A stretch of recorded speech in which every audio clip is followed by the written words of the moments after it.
Hi friends, बहुत बहुत स्वागत है आपका अपने यूट्यूब चैनल अनुपम संस्कृत अकेडमी में। फ्रेंड्स, ये प्रशिक्षित स्नातक शिक्षक चयन परीक्षा टीजीटी 2009 का पेपर है। अभी तक हमने 2013, 2010 और 11 का पेपर हल कर लिया है और अब हम आगे 2009 का देखते हैं। ये केवल सीधा प्रश्न का सीधा उत्तर है, इसमें व्याख्या नहीं होगी और आप लोग इसका संक्षिप्त नोट्स भी बनाते जाइएगा, इससे बहुत आपको फायदा होगा। चलते हम देखते हैं।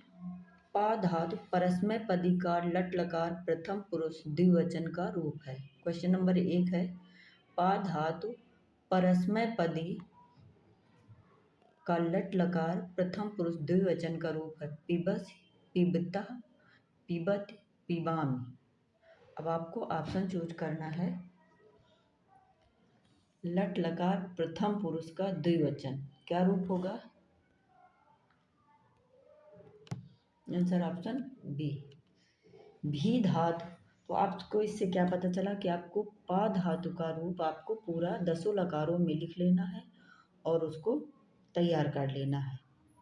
ठीक है, इसमें द्विवचन का पूछा है, लट लकार का पूछा, हो सकता है लंग लकार का पूछ ले, हो सकता है विधिलिंग का पूछ ले। आप इस तरह से इसको पूरा तैयार कर लीजिए पा धातु को। नेक्स्ट हम देखते हैं भी धातु लट लकार भी धातु परस्मय पद लट लकार मध्यम पुरुष एक वचन का रूप हो। विभेम, ऑप्शन बी विभेष, ऑप्शन सी विभेद, ऑप्शन डी विभीत। तो इसका आंसर क्या होगा? मध्यम पुरुष का पूछा है, इसमें क्या लट लकार मध्यम पुरुष का, तो क्या होगा? ऑप्शन विभेष, ऑप्शन बी सही होगा। चलते हैं नेक्स्ट। माहेश्वर सूत्र में हा कितनी बार आया है? हमने माहेश्वर सूत्र पढ़ाए भी हैं, प्रश्न करवाए। माहेश्वर सूत्र में हा कितने बार आया है? एक हा या वरट का, एक हल का, 2 बार आया है। ठीक। वर्णमाला में व्यंजनों की संख्या 31, 41, 33, 39।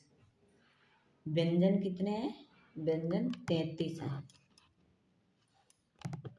व्यंजन 33, सॉरी 33 व्यंजन है। ठीक।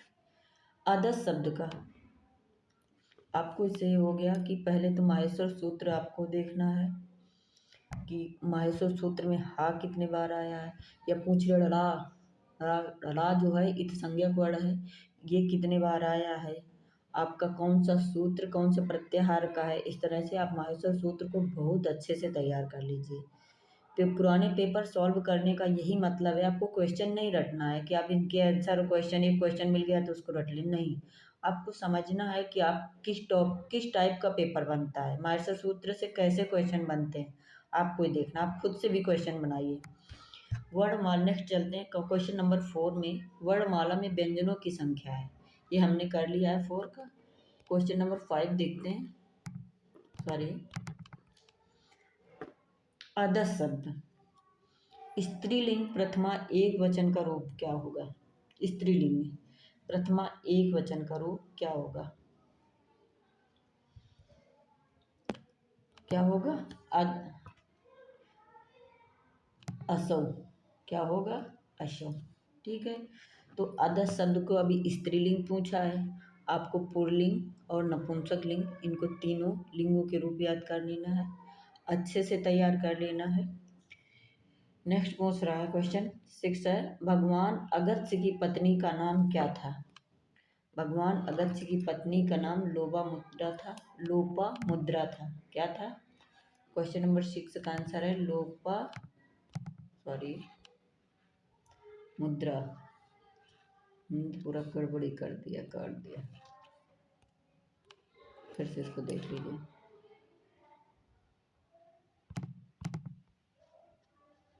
लोपामुद्रा। ठीक है, नेक्स्ट देखते हैं किसलय। अब देखो, एक आपको श्लोक पहचानना है।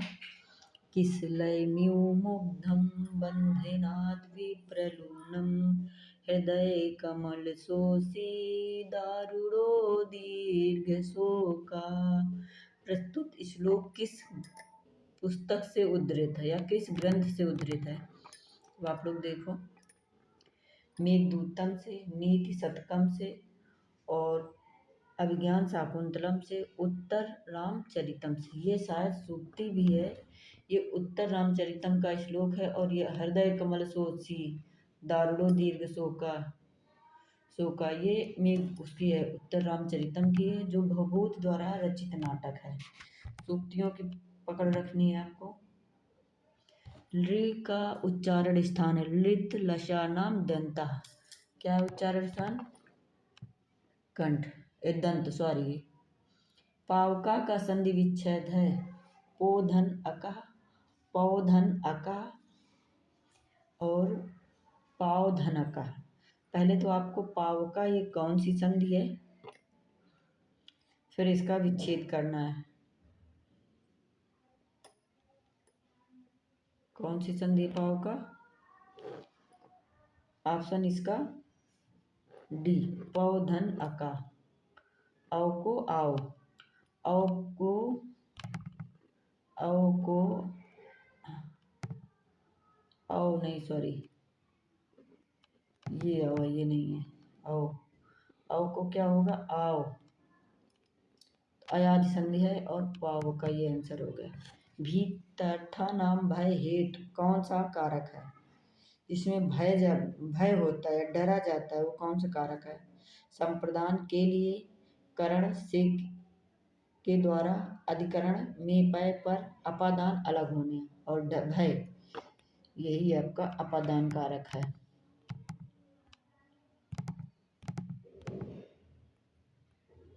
उपसर्ग धातु के साथ कहाँ आता है? पहले, पीछे, आगे, पीछे, लग नहीं सकता। उपसर्ग धातु, उपसर्ग और प्रत्यय, प्रत्यय हमेशा पीछे लगता है और उपसर्ग पहले लगता है। जैसे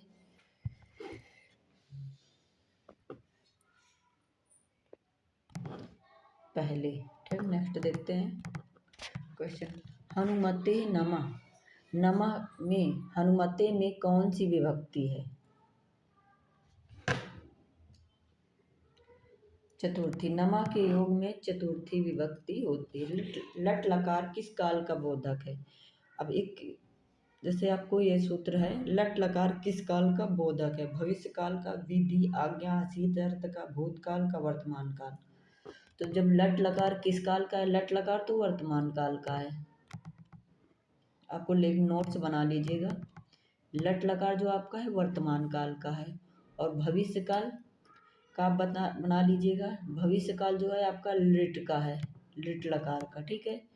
विधिलिंग ये चाहिए का अर्थ का है, ठीक है। भूतकाल आपका लंग लकार का है। तो आपको ऐसे एक नोट्स बना लेना है, डायग्राम, कि भूतकाल एक तरफ ऐसे करके, मैं नोट्स बता देती हूँ, इधर भूतकाल लिखना और इधर लंग लकार लिख देना, इधर भविष्य काल लिखना और इधर लिट लकार लिखना, और इधर एक तरफ लट लकार का सूत्र लिखना, वर्तमान काल और लट लकार लिख देना, वर्तमान काल और इधर लट लकार, ठीक है। नेक्स्ट चलते हैं।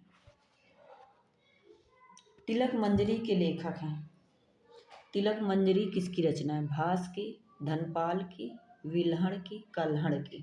क्वेश्चन नंबर 14 है, बी। इसका ऑप्शन बी है। तिलक मंजरी धनपाल की रचना है। किसकी है? धनपाल की। विल्हण किसकी, आपको नोट कर लेना। कल्हण किसकी है और भास किसके है? भास की रचनाएं लिख लीजिएगा। कादम्बरी में किसके 3 जन्मों का वर्णन? तारापीठ। कादम्बरी में किसके 3 जन्मों का वर्णन है?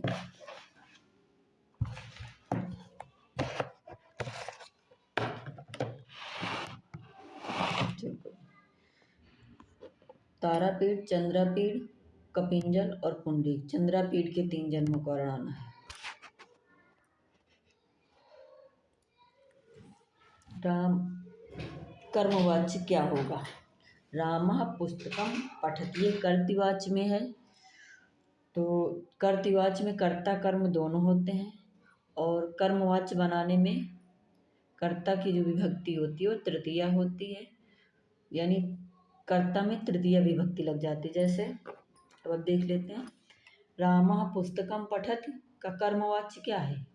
रामेण पुस्तकम पठेत, रामेण पुस्तकम पठिताम, रामायण पुस्तके पठ्यते, रामायण पुस्तकम पठ्यते। ऑप्शन इसका कौन सा होगा 16 का? रामायण पुस्तकम पठ्यते। ऑप्शन डी इसका सही होगा। कर्ता और कर्म चेंज होते हैं, क्रिया कर्ता के अनुसार ही लगती है।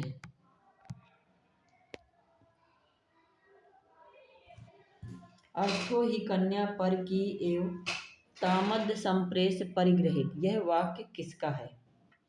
ये पीछे भी क्वेश्चन पूछा जा चुका है। ये 2013 में या 2011 में पूछा जा चुका है। अब देखिएगा इस क्वेश्चन में बार बार ये पूछते हैं, हो सकता है कि इस बार पूछ लें कि अर्थो ही कन्या पर की ये कथन किसका है या किसके लिए कहा है। तो कथन तो काश्यप का है। ठीक है, और ये इसमें छंद कौन सा? इसमें इंद्र वज्रा छंद है। कौन इस श्लोक में? इंद्र वज्रा। आपको छंद एक दिन पढ़ाएंगे हम। ठीक है, संबोधने का, हाँ, संबोधने चा सूत्र से विभक्ति होती है। संबोधन में प्रथमा होती है। संबोधन में कौन सी विभक्ति होती है? प्रथमा। द्वादश पद में समास है, द्वंद्व समास है। द्वादश पद में द्वंद्व समास है। दौ पादौ यस्य स्या किसका विग्रह है? द्विपाद का। शिवराज विजयम के कथानक का आरंभ काल होता है प्रातः काल से।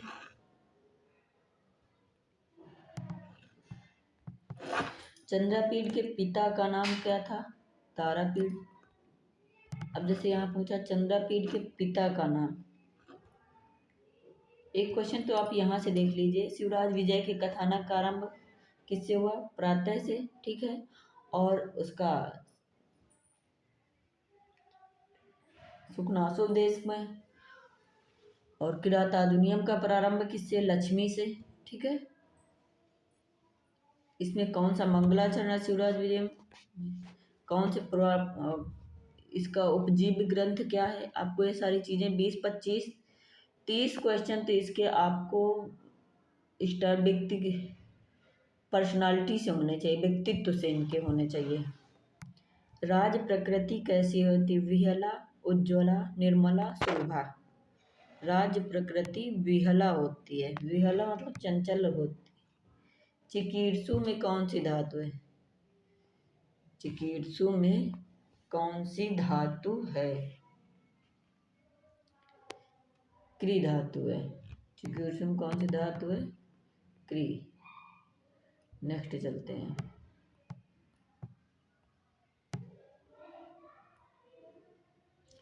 उवाच किस लकार का रूप है? लट, लिट, लंग और लिंग।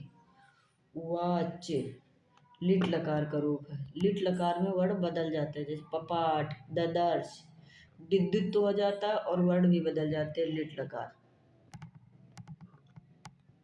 वनेचर किस वन में युधिष्ठिर के पास गया? विंध्याटवी, दंडकारण्य, पंचवटी, द्वैत वन में।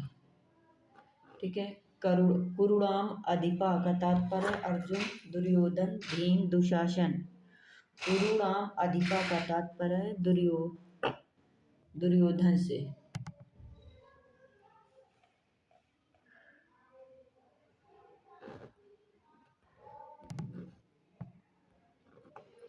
मई भुजे में कौन सी विभक्ति है? चतुर्थी। जैसे मही भुजे शब्द पकड़ लिया, आपको देखना है कुरुणाम अधिपा कौन सी विभक्ति है इसमें? अधिपा में षष्ठी पंचमी। कोई विघाताय में कौन सी धातु है? विघाताय में हन धातु है, धा है, तन गम हन है, तो ये इम्पोर्टेंट भी है। ठीक है, किरातार्जुनीय का प्रथम पद किस छंद में? वंशस्थ, श्रगधरा और अनुष्टुप, मंदाक्रांता। किरातार्जुनीयम का प्रथम पद किस छंद में है? वंशस्थ, श्रगधरा, अनुष्टुप और मंदाक्रांता। 30 का